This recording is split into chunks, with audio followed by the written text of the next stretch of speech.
when I was a kid and my parents still, my last name used to be spelled like loser, Loser. And so, Eric, school was horrible, man. I think I would have been really good at sports too. But I didn't want the last name loser on the back of my jersey, man. So I never even tried out. It escalated pretty quickly. So 12 years old, cigarettes and weed. And then in 13, that went on through 13, 14 years old, introduced to cocaine and LSD 25, which was being dropped into sugar cubes. And so I was introduced to meth at 15. It was, for me, it was like meth. There was meth and then all other drugs, man. So once I started doing meth, it was over with for me, man. It was downhill quick after that. Stop. Yeah, go ahead, dude. Sure. You were selling drugs to her dad. Yeah, man. So did she know that you were selling drugs to her dad? And so finally he's like, do you want to be free? Right. And he's yelling at me and I'm like, yes. Have you ever seen the original Star Wars movie? It's a classic. Toward the end of the movie, there's this scene where the villain Darth Vader is talking to the hero Luke Skywalker, and he reveals that he is Luke's father. This is a major bombshell because Darth Vader is evil. He says to Luke, "It is your destiny." Have you ever felt like you were locked into a certain lifestyle or way of living simply because you were born that way? Or maybe it's because you carry a certain name or label and you feel it's your destiny to be that way. Have you ever heard the expression, a leopard can't change its spots? You can't teach an old dog new tricks. History always repeats itself, and once an addict, always an addict. These expressions would imply that change is impossible. But is that true? Just because a person has a name or label, does that mean that it's his destiny to live that way? These are topics that I want to discuss with our guest today as he shares his life change story with us. I'm Eric Hutchinson, and this is the If Nothing Changes podcast. Our guest is zooming in all the way from Argyle, Texas. So, hey, friend, why don't you introduce yourself to our listeners? Hey, everybody. My name is Cory from Argyle, Texas. Man, I am just a regular guy that has been through a whole lot, just like everybody else. Was a meth addict for 20 years, and God helped me overcome that, and I'm living a life of freedom now. And so I'm hoping to get to share some of that with y'all, and I hope it helps. Well, Cory, thank you so much again for joining us and being willing to share your story. Why don't you tell us a little bit about your beginnings? Where were you born? Where were you raised? And tell us a little bit about that. So I was born in Peoria, Illinois, and grew up in a small town, a couple different small towns around there, Elmwood and McQuan, I believe was the name. I mean, we're talking population 500, 1,000, at least at the time. And so grew up in a small area and kind of lived in a farmhouse. There wasn't an operating farm, but we had cornfields around us and we had creek beds. And, I remember running the fields running the creek beds and running the fields as a kid. And it was a lot of fun, man. So as a kid. That sounds amazing. So did you have any siblings or were you an only child? So I have one sibling, a younger sister. She's a couple years younger than I am. Did you guys get along or did you fight like cats and dogs? So, as we go down this road, so we got along as when we were young, which is really the only time that we had. So growing up with my little sister was fun. We hung out, we played together. But all of my trouble started really early. So once the trouble started, I went one direction, she went another. And so there was really never a chance to fight like cats and dogs. How about your mom and dad? Were you close to either one or both of them? So mom and dad still married today. I was close to them as a kid growing up. We spent a lot of time as a family. What I would call a normal, decent childhood. We went out to the lake and went out on boats and, went camping and rode dirt bikes and, the whole works. And so, it was a good, fun childhood growing up in younger days. So was there any faith in your family growing up? Did you go to church? I mean, tell me a little bit about that aspect. Growing up, we didn't go to church. There was a very short period of time where we I think they started to go to a small church, and it was just a very temporary thing, and then it kind of just stopped. And so growing up, when I was living with my family, there wasn't church involved. So tell me a little bit about your elementary, your school years going in. So what was your school like? Tell me a little bit about, what it was like at school. Eric, school was horrible, man. So when I was about 8, my earliest memories really started around 8, and we had moved to Arlington, Texas at that time, and so as early as second grade ish, and so school was horrible, man. Because what people don't know, I introduced myself as Cory Lozier, right? And so my last name now is spelled Losier, but when I was a kid, and my parents still, my last name used to be spelled like loser, Loser. And so growing up in school was tough, man. I also in that farmhouse, we had well water. And so I had crooked yellow teeth. They were stained yellow from the well water. And then genetically, I just got dealt a hand of cards that was not super great as far as how straight they were. And so crooked yellow teeth, last name loser, right? And so growing up in school, the first thing they do is roll call every year. It doesn't even matter if you go back the next year and you're thinking, oh, I got a fresh start. Yeah, you got a fresh start until they do roll call. And then the teacher's going down the list, right? And so they get to the L's and they say, Cory Loser, and everyone laughs. And that's your introduction to the school year, and then everybody's asking you from that time on, is your last name really Loser? Are you really a loser? Loser, and it's like, it's so tough, man. It was tough, man. It was horrible. So family life was good, but then I had this whole other life at school that was just, I was getting beat down, man. Kids are mean. So did your mom and dad prepare you at all for that? I mean, did they say, hey, just want you to know that, some people are going to pronounce your name this way and you're going to get heckled a little bit? I mean, did they mention that at all? Or was it like, oh my gosh, I mean, first grade or kindergarten, you're like, oh my gosh, is this going to follow me the rest of my life? Man, it's such an interesting question, man. I don't think I've ever thought about it, but mom and dad, I love you, but no, they did they did not prepare me for that.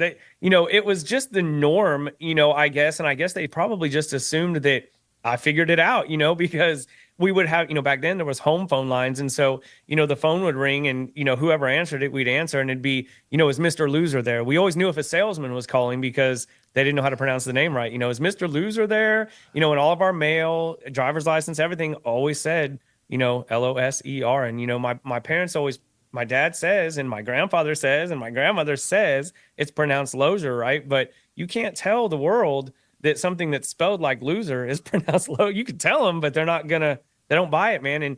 And so it was just, no, the answer to the question is no, I don't recall them ever sitting me down and saying, hey man, we have this last name. This is going to be tough. Wow. Maybe they probably just figured I'd figure it out. And well, I did. Yeah, you did. It was tough. So tell me this, so you said there was no faith in your family, or you guys didn't go to church very often. So that was not really a part of your life.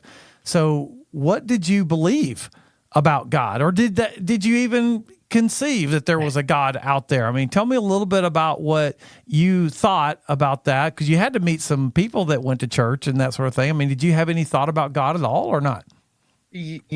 So early childhood, and when I say that, I'm talking when I can remember, and that was, 8 to 13 is what we're going to call this. 8 to 13, and maybe even early on in, 13 to 16-ish. But I didn't really know or even ponder God, right, at the time. And any thought of God, or if it did come up, I just kind of thought tree huggers, to be honest with you, man. Like a Christian I associated with weaker people, and I thought, tree huggers, that's how I saw it. And I don't know where that concept came from, but it was there early on. And so, I mean, the enemy's pretty strategic at what he does. And so, I'm sure it came from somewhere, but yeah, I mean, there was just nothing there, man. And so, and anything that wasn't good.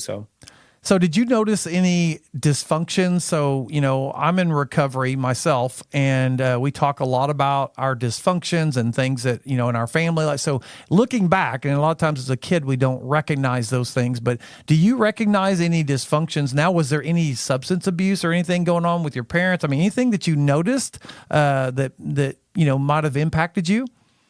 No, not really. So, and and you're right, you don't notice it when you're growing up, and you look back and you might see some things differently, but the fact of the matter is, for me, because a lot of people will look back and be like, oh yeah, my parents did this and that caused me to, but for me, it really wasn't that. So for me, parents were good, man. We might not, they didn't go to church or anything, and obviously to have a Christian upbringing, and to know God and to have a relationship and to see that example obviously is a great thing. And just, it's imperative, honestly, but what you don't know, you don't know. And so they just didn't know. And so, but as far as any abuse or substance abuse or anything like that, there was nothing, man. They were loving parents and all, and still are.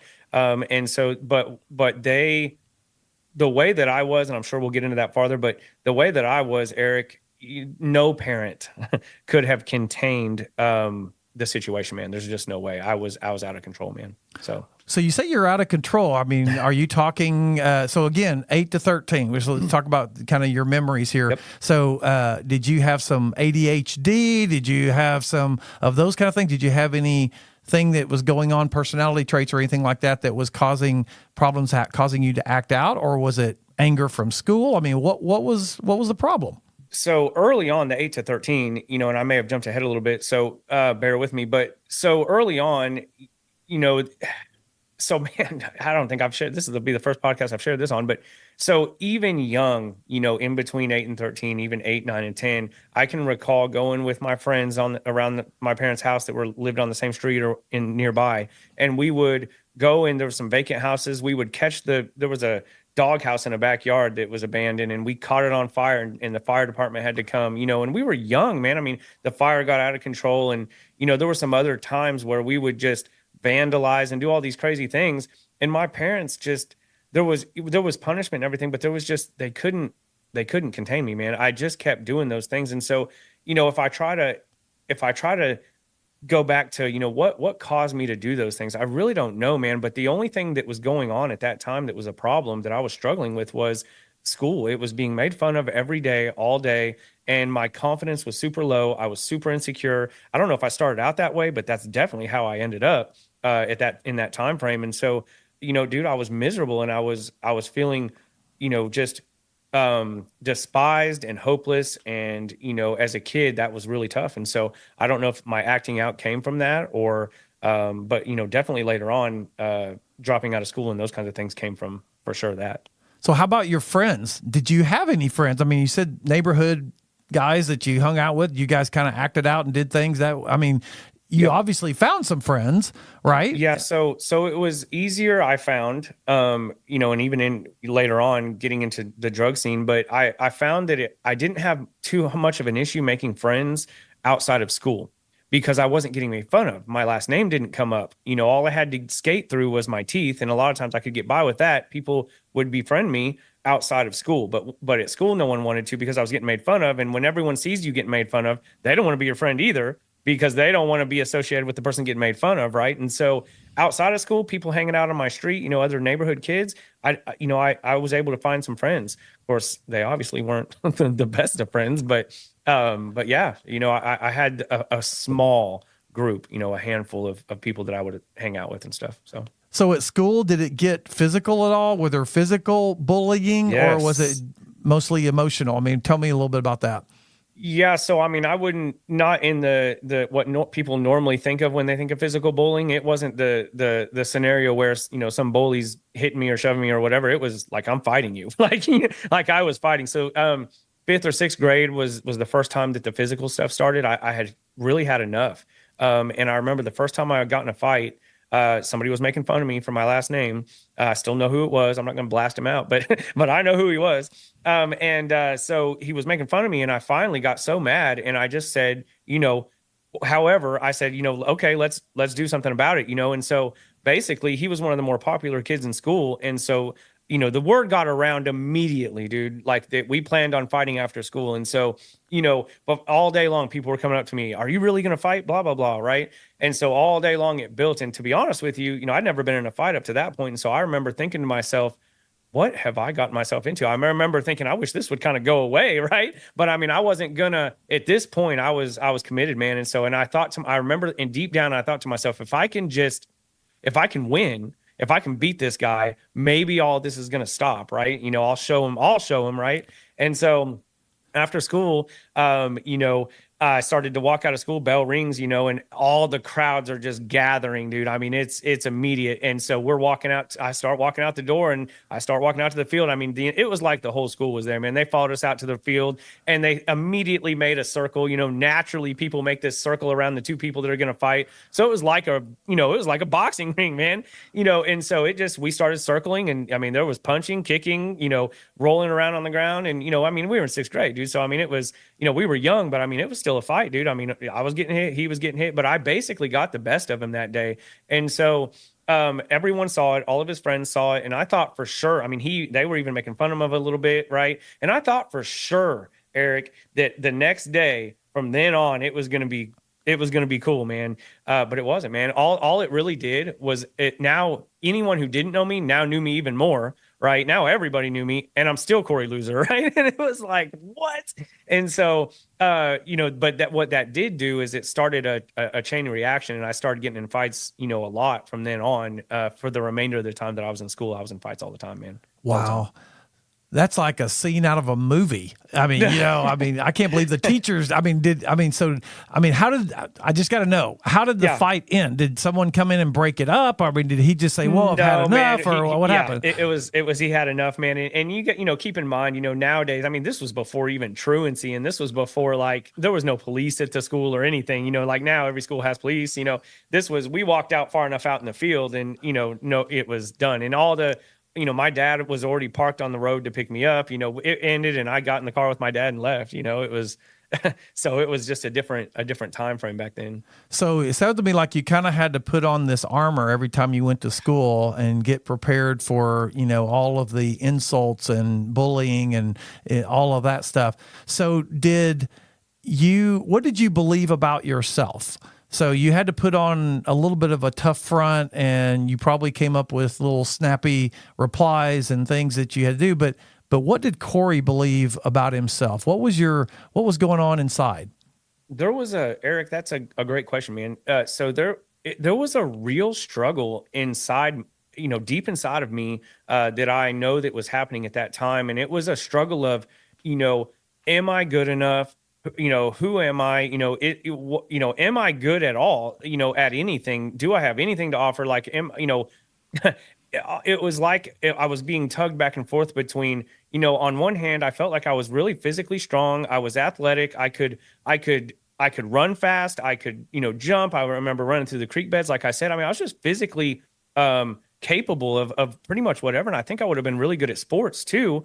But I didn't want the last name Loser on the back of my jersey, man. So I never even tried out. I stayed as far away from that as I could, because I mean, I was already getting made fun of enough. I didn't want to make it any worse, right? And so, but I was struggling between, the person that I felt like I could be and the person that the world was making me out to be. And the world was winning, man. I was young and insecure and getting more insecure by the moment, and the world was winning, brother. And so, I think that really that went on until I was 12 and a half, the summer between, elementary school and junior high. That summer was the first time I started.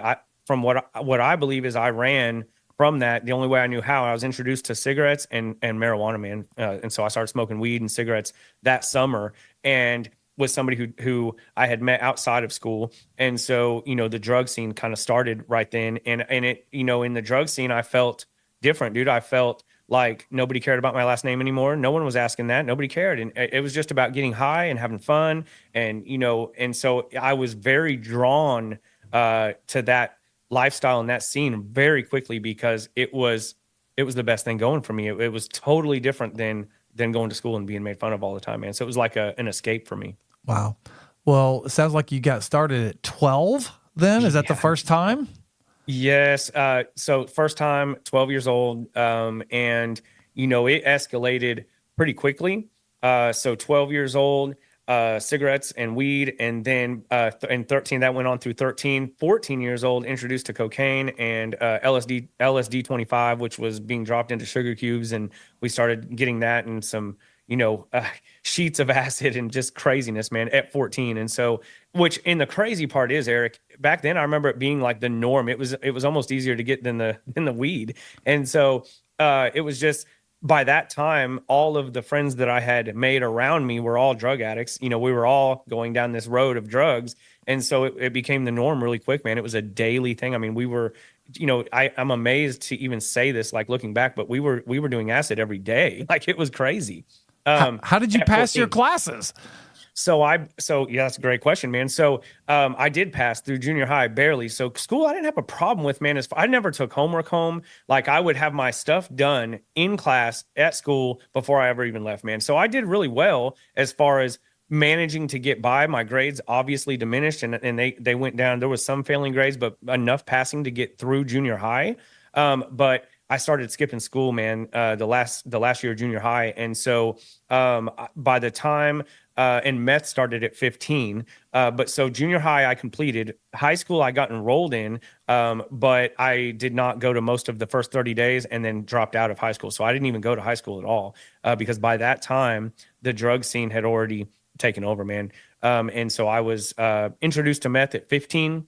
And meth is really what it was for me. It was like meth, there was meth and then all other drugs, man. So once I started doing meth, it was over with for me, man. It was downhill quick after that. So how did you afford drugs? I mean, Great question. because Yeah. holy cow, I mean, that Yep. can't be cheap. I mean, Oh no, it's not cheap, man. They always keep you longer than you want to stay, cost you more than you want to pay, and that's in every way, you know. So, but no, man. The only way to support a habit if you're a drug addict, man, at least if you don't have money coming in, you know, because you're already got money or your job pays you, you have to sell it. So anything that once the hard drugs started, even honestly, even with weed, man, I started selling weed, and then I started selling, to support the habit, man. And so sold cocaine, sold methamphetamine as soon as it came out and got it on the scene. And I sold to support, dude. so before you were 18, before you were an Oh, adult, yes. you were not Yes. just using, you were selling. Yes. And so it made me feel, and I wasn't even selling like large quantities, even in the end, I never was selling what I would consider, in comparison to just relatively speaking, a large quantity. And so, but I was selling enough to stay high, man, and make it. And I was just a really, man, looking back, and I didn't realize it then, but I was just a really a drug addict, dope fiend, selling enough drugs just to stay high and make it, right? And so, but at the time, I just felt like I was somebody. You sell drugs, even small amounts, and all of a sudden, everybody's calling you, and everybody wants to, everybody you feel needed and wanted and accepted, and everybody. But really, you run out of dope, and everybody disappears because really that's all it's about. But it was I was intrigued and very quickly fell into the traps in the lies of the enemy when it comes to selling drugs, doing drugs, and I was entangled quickly.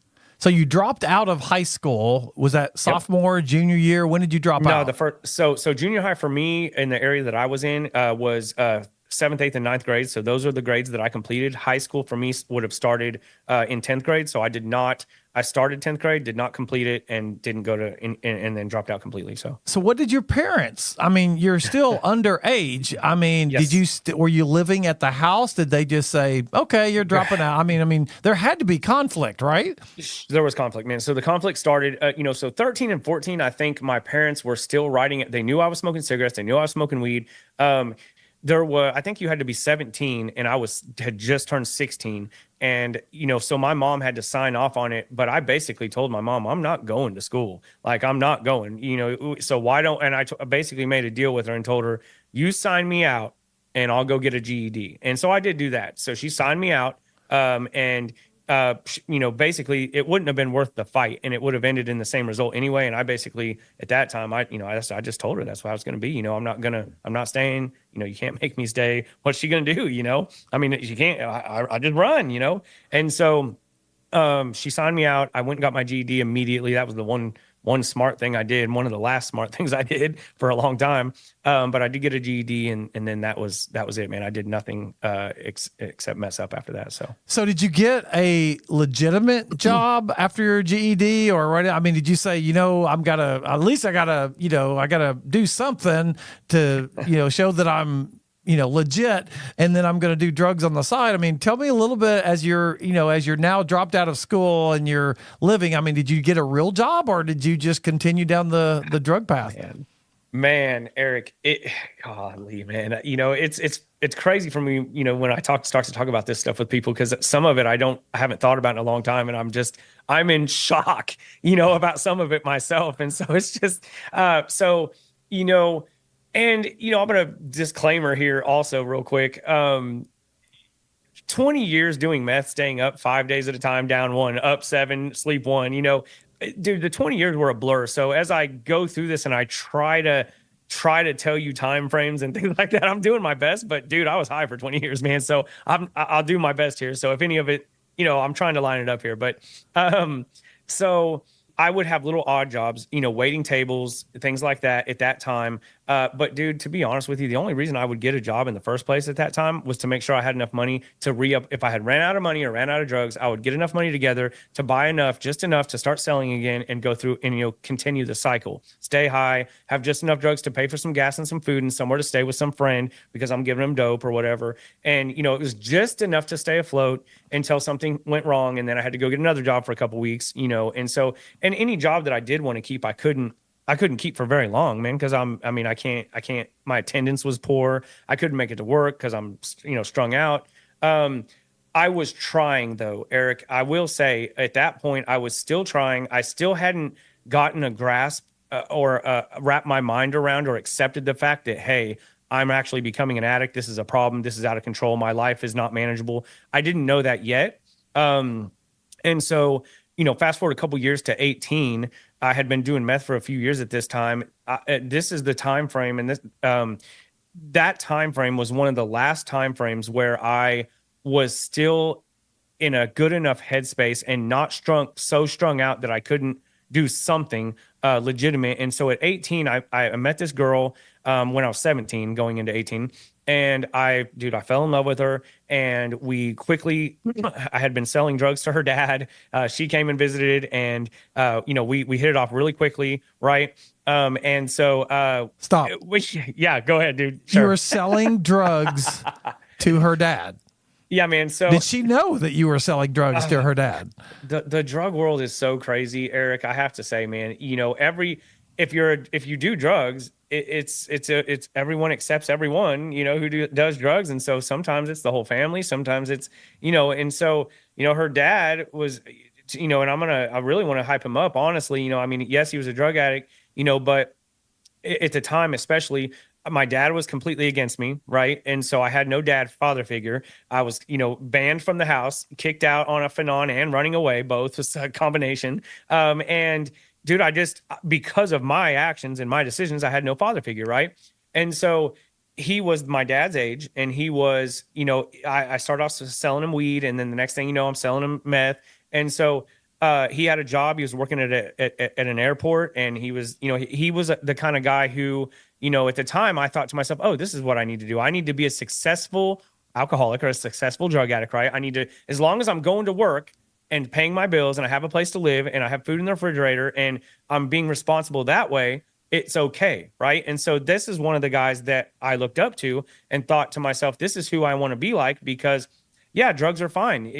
When people would tell me drugs are not okay, or, you can't be a drug addict, I'd look at a guy like this and think to myself, well, why not? He has a house. He's paying his bills, look at him.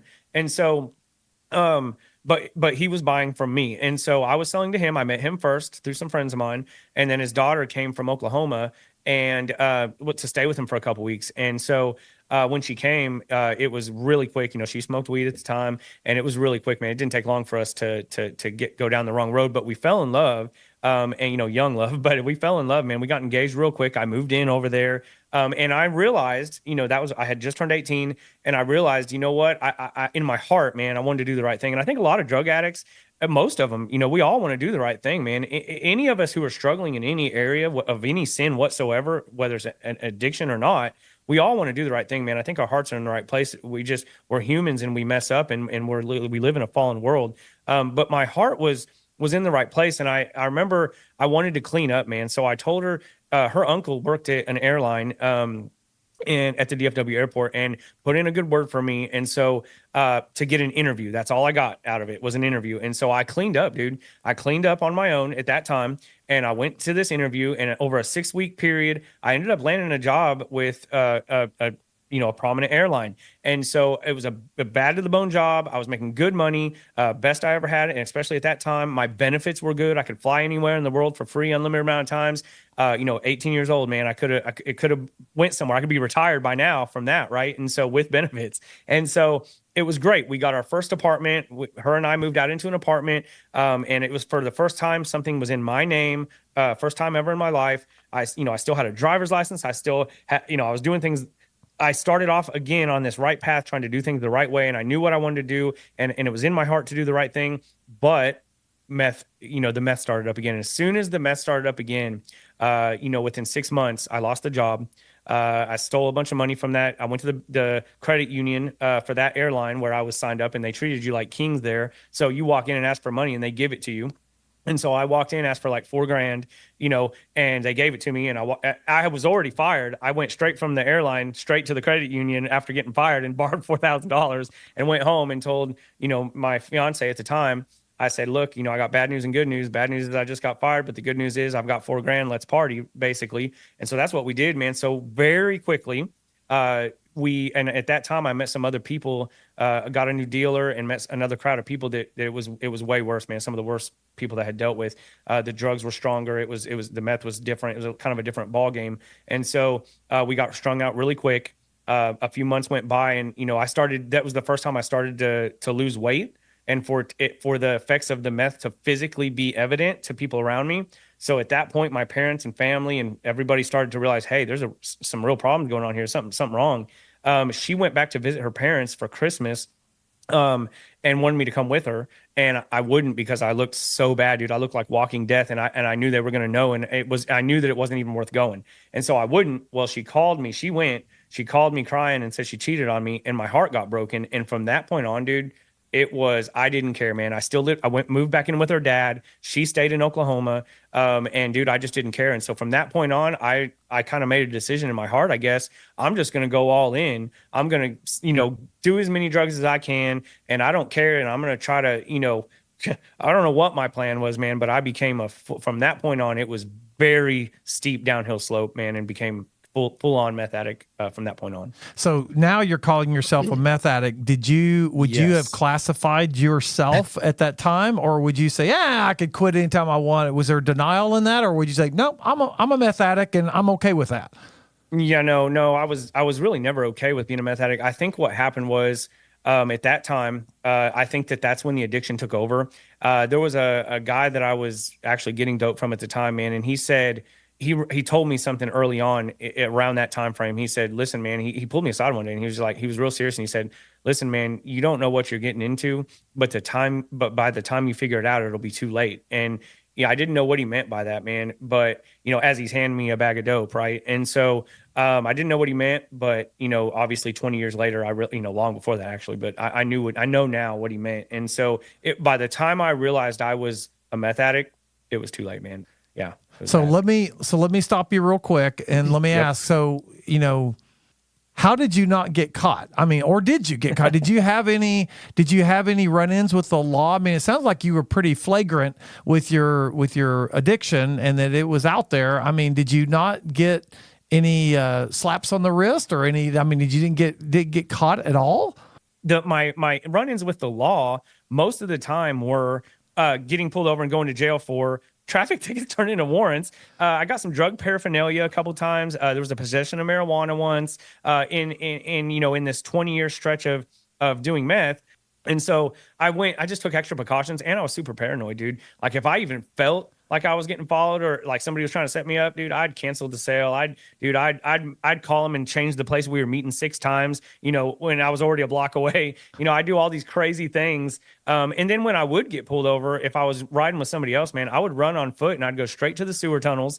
And I always had I always had a keychain flashlight so that if I had to run from the police, that's how bad, it's a pretty bad lifestyle to carry a flashlight for the sole reason of if I have to run from the cops today or tonight and I have to go in the sewer tunnels, I need to have a flashlight to know see where I'm going. So I'd run to the sewer tunnels. I'd be walking at first and I'd go so far, dude. I'd get in these tunnels where I'm crawling, sometimes even like slithering through these tunnels, dude, until I would come up 2 miles farther in another part of the neighborhood, call a ride, come get me 2 miles farther, from where they started. And the cops never really came that far into the tunnels anyway, man. The way they saw it was, we'll get him next time. And so I got away from him like that, on so many occasions. I didn't get caught with meth until 18 years in to the drug addiction, man. Tell me a little bit about this. Give me a little summary of this 20-year period. I mean, what went on? Yeah. Yeah, man. Let me clarify on the 18 and 20 real quick. So the 18 years went by before I got caught with meth, but 20 years went by before I went to prison. And that 20-year stretch, 100%, 20 years from age 13 to 33, that 20 years was drug addiction, period. Wow. But it took till year 18 to get caught with meth. As far as what was happening, so, you asked, 18, I'm all in, girl breaks up with me, cheats on me, whatever. And I'm, heartbroken and I'm all in. Right. So at that point, I think in my mind, I was, like I said, I was so intrigued and just interested in the people that were doing meth. For me, meth was, I was attracted to it, man. Not the negative sides of it, but I was attracted to the way it made me feel. I was attracted to the people that did it, and just kind of the things that go along with it. And so, when I say I quickly went downhill, I mean, I went from smoking meth to shooting meth to cooking meth. And those things happen, in sequentially really quick. And so, my addiction got worse and worse and worse and more drastic and more drastic and more drastic very quickly, especially with needles. And so during that time frame, I tried to, there was a few times, at some point I realized, hey, I have a problem. I'm a meth addict. I can't stop. I wanted to, I didn't want to stop even because I didn't like doing meth. I wanted to stop because I couldn't keep a job. I kept ending up without a place to go. I ended up broke, no car. I knew I needed to do something, and I wanted to. I just didn't know how, man. So I'd go to these rehabs, 30-day rehab, 60-day, 90-day rehabs, even tried an 18-month rehab once and made it, 6 or 9 months or something. And just nothing was working, man. Everything that the world had to offer was failing me when it came to stopping doing meth. And so, yeah. Sorry, I have a question. Yeah, please. So at what point, now it sounds to me like we always talk about, the bottom of the barrel when we realize that we've got a problem. It sounds like somewhere along the line you started realizing that you had a problem. Was that in the middle of the 18 to 20 years? Was that in the middle of that? Or you said you were 33 when you got caught with meth. So at what point did you said, I've got a problem and I need help? And usually that's kind of a turning point at some point. Did you do that in the middle, or was that towards the end? Yeah. Or when was it that you went to some of the drug rehab places? So at some point while I was cooking meth, the guy that taught me to cook meth, we were running around, we'd been up for days, and, he stopped me out of nowhere. Now, this is the guy that's cooking meth with me, right? And the guy that's supposed to not care about anything but drugs, just like me, right? And so he stops me in the middle of whatever I'm doing, and he grabs me by the shoulders and he says, "Cory." And I said, "What's up, man?" And I'm just high, right? And he says, "What day is it?" And I said, "I don't know, man." I'm like, "I don't know, dude." And he's like, "Okay." He's like, "What month is it?" And I'm still laughing. I'm like, "Man, I don't know, dude. I have no idea, bro. Whatever." And then he got real serious, man. And he stopped and he paused for a second. He looked at me right in the eyes and he said, "What year is it?" And I stopped, man.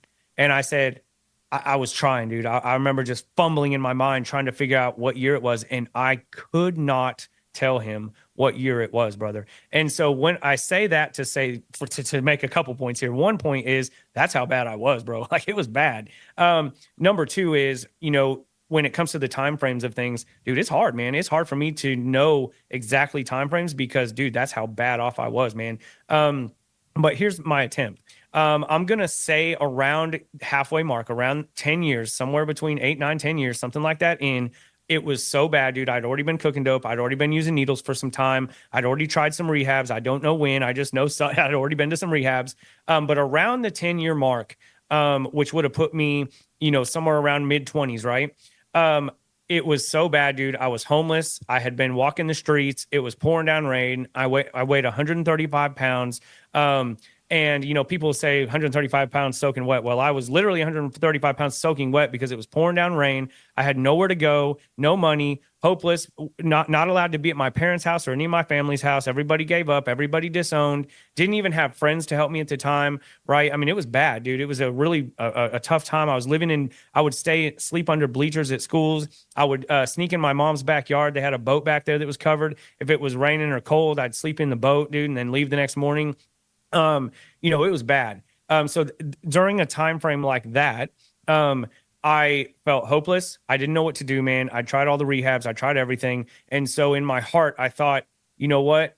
Let me try God. I'm going to try God. Right. And so even though all my experience to that point was, hey, tree huggers, everything I've heard was not good. Right. But it was the only thing I hadn't tried, man. And so I was willing to do anything. And so I went to my mom's house. She had started by that point on her own, just her going to this little church in Keller, and like a 30 person congregation.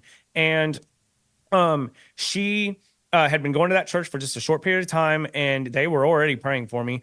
But I knocked on her door, pouring down rain, soaking wet, 135 pounds, strung out, hungry, tired, hopeless, like just worst case scenario. And she answered the door, of course. And anytime my parents saw me at that during those years, man, it was horrible, man. It was, I saw a look on their face. It was never happy to see me. It was always, a look of like utter despair, man. I watched them grow old overnight. I watched their hair turn gray. I turned their hair gray. I watched them turn so sad, man. It breaks my heart, especially having kids now, knowing the pain that I caused my parents, man. But I knocked on the door, and my mom answered the door. My dad worked during the days at that time. She answered the door, and I said, Mom, I said, I'm hungry. I'm tired. I don't know what to do. I'm lost. I need help. Can you please take me? If I come back here, if I show up here on Sunday, will you take me to church with you? And she said yes. And so that Sunday, I showed up to church. I showed up to her house. She took me to church, and I was already by that time planning on walking out. The first time somebody looked at me wrong, the first time somebody offended me, or the first thing I didn't like or agree with, I was gone, dude. I mean, I had already made that decision because I knew I looked like I did. And so she takes me to church. And I walk in, and it couldn't have been planned any better by God. It was the perfect congregation. It was the perfect preacher. Everybody was laid back. Nobody was wearing a suit. In my mind, everybody wore a suit to church. It was all these, people who never sinned, and, all this. I just had one thing in mind, and that wasn't what it was. I walked in, and these were laid back, down to earth, approachable people. And they weren't judging me. I could feel that they weren't judging me. And there was a couple there who immediately took a liking to me. And they asked me straight up, man, that day, if we want to help you, we want to take you back to our land, our house in Sanger, Texas, and help you get cleaned up for a couple weeks, and get you on your feet. And so I went with them, man. They took me, and I went with them, and they let me sleep, and they fed me, and they just let me recover for a couple weeks. It's the longest I had clean at that time, for a long time. And so they told me about this program. It was a 3-day program that took place in a hotel. It was a Christian-based program. I didn't know that at the time, but they said, listen, we think that this will really help you. If you can just give it 3 days, we'll pay for it, and just give it 3 days. What do you got to lose? Right. And so I had about 2 weeks clean staying in their house, and they took me and dropped me off at this program. And it was guys, all of us had a roommate, maybe 100 people involved in the program. At one point on the second day, at the end of the second day, I had come down. My roommate had stayed in his room, and for whatever reason didn't show up to the segment. But I came down, and there was a facilitator who was working individually with me, and he had his hands on my arms and shoulders, and he was saying, Cory, do you really even want to be free? Do you want to stop doing meth? And I said, yes, and I was like, yes, of course I do. Yeah. And he's like, no, do you want to be free? Do you want to be free from meth? And he just kept saying it, man. And I remember thinking, I was getting frustrated, man, but I was weak, man, physically weak, still wasn't, I was just this shriveled up nothing. And I was weak. And I remember getting frustrated, and I was like, yes. And finally he just kept breaking me down. And so finally he's like, do you want to be free? Right. And he's yelling at me, and I'm like, yes, right. And so he's like, then get on your knees, drop to your knees, get on your face and cry out and beg Jesus to come into your life, right? So I do. I get on my face, man. I'm laying on the ground in front of everybody and I'm screaming and tears are coming out of my eyes and I'm begging Jesus, Jesus, come into my life. Please, I need you. I can't do this without you, right? So I get saved. Um, I stand up, I'm crying and I'm smiling, though. It's the first time I've smiled in so long. And I knew it had been a long time because the muscles in my face, I hadn't used those muscles to smile. And so I could feel that it was weird to use those muscles. That's how I know it had been so long. So I was smiling and crying and looking at him, and he was right in my face and he pulled up a white towel and he held it in front of my face and he said, listen, this from this day forward, this is where meth is going to be. This is where your addiction is going to be, is right here. And he's waving it in my face. And I'm crying, I'm smiling, I'm thinking, I'm never going to sin again, right? And so the segment ended about that time, and I walked up to the room, and I went to open my hotel room door. And when I opened it, a cloud of meth smoke came out of my hotel room. My roommate and a bunch of other people were in the room. They didn't show up to the segment because they were up there getting high, smoking meth. And so clouds of meth just pour into my face, dude. And I remember immediately I got that image, that vision of that towel in my face, right? And so, but for the first time, I turned around and walked away, and it was the first time I ever turned down meth. I walked away, and that night, I could sleep in that room, right? Because I didn't want to be a part of that. And so, but there was one more day left, and so I went over I had met this girl, and I went over to her room and asked her if I could stay there. And then and I'm only saying this next part because I want to. There's a reason I'm going somewhere with this. So I stay in with this girl in her room, and I'm just saved. I just got saved that night, man. I'm happy. I'm like crying, like we're talking, right? And she's going through her own thing. One thing led to another, right? And we end up sleeping together. Well, the reason I say that is because this man afterward, dude, it was the first time ever, but for sleeping with someone that I wasn't married to, I felt conviction. And I knew immediately, I knew the only reason I was feeling any kind of conviction for something like that was because something was different in my heart, right? And so then segment gets over the whole thing gets over the next day. My mom picks me up, takes one look at me. I'm smiling, which she hasn't seen in forever. So she immediately, as soon as she sees me, starts crying and smiling and hugging me. She lets me move back in her house. I'm thinking to myself, I'm going to find out who Jesus is. I'm never going to sin again. And 2 weeks later, I was shooting meth again, man. And so I say all that to say 10 years in or so, which is halfway or so through the addiction, I get saved. I did not stop doing meth at that time. But from the first time I did meth after being saved for the next 10 years, it was miserable. I hated it. I never had fun doing meth again once I got saved. I knew my heart was different. I knew I was saved. I knew Jesus had come into my heart, and I knew I was a child of God, and I was a child of God that was doing meth for the next 10 years. And those 10 years were the most miserable 10 years of my life, man. Wow. What a story. And that's amazing. So it sounded like the salvation moment or the come to Jesus moment was legit, that really happened and that you Yes. felt that way. So it reminds me, and I can't remember where it's found in the Bible, but it reminds me of the story of the man who got rid of the demon in his life, and he cleans up his life, and the demon leaves his life and goes wandering, throughout the earth or whatever, decides to come back and check on the guy or the man, and finds that the man didn't replace the empty space with anything. And so the demon goes out and gets 7 more demons, and they come into the man's life. So the man had 1 demon, now he's got 8, and his life is even worse than it was before.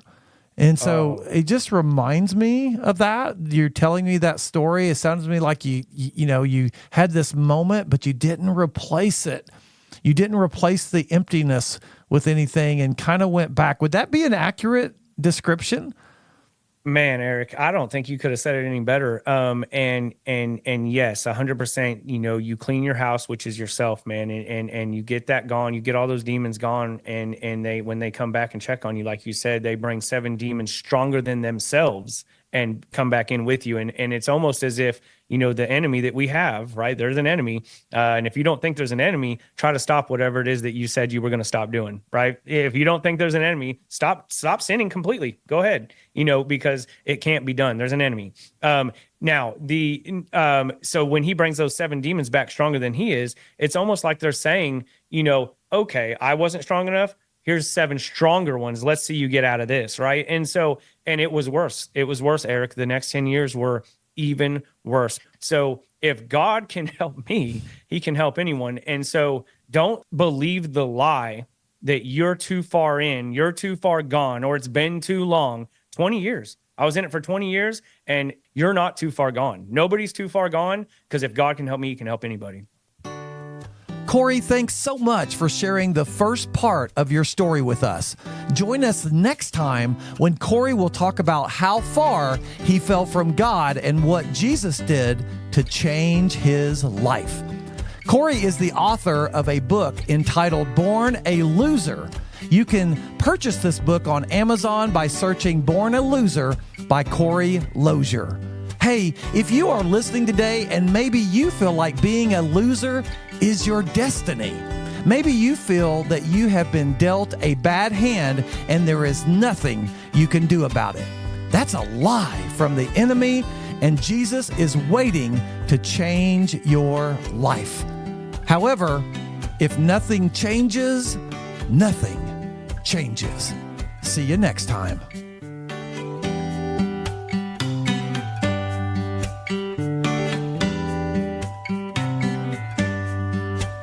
Hey, if you are still listening and you like this podcast, I want to encourage you to listen to previous episodes because they will help to inspire change in your life. Also, if you like what you hear, please leave a positive review because it helps to bring this podcast to others. But no matter what, may God bless you and may God bring positive change to your life.